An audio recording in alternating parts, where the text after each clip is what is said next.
Sit closer, my friend, for this tale comes from the old streets of Warsaw, Poland, from the quarter once known as Krzysia Street in the Stare Miasto, the old town.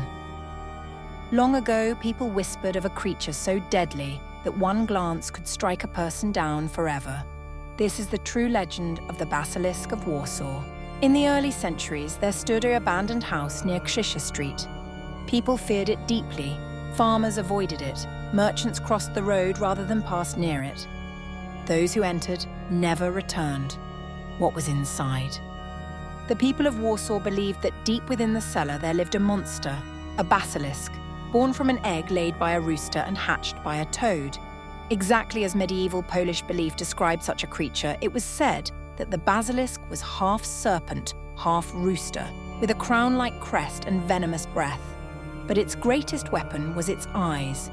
One look into its gaze, and a person fell to the ground, lifeless in an instant. This was not exaggerated in later retellings.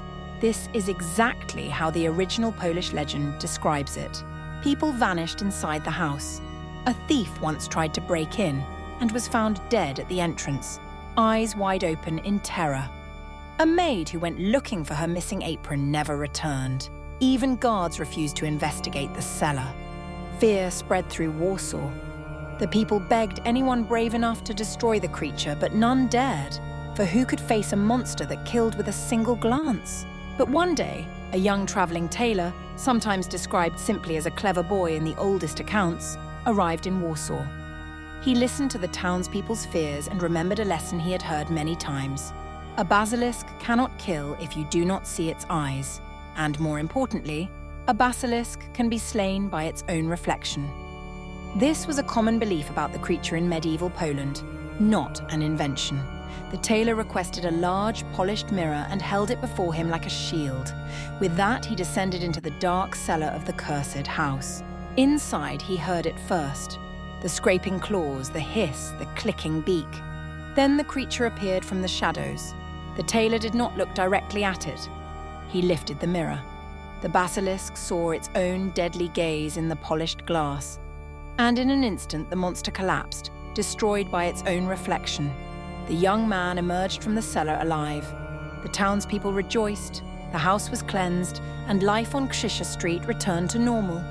And so Warsaw was freed from the terror that had haunted its heart. The old house is gone, but in Warsaw's old town at Puna Street, there is a stone carving of the basilisk, marking the place where the legend once lived. To this day, the people of Warsaw remember the tale, a deadly creature, a cursed house, and a young man who defeated fear not with strength but with wisdom. This is the real, authentic legend, the Basilisk of Warsaw.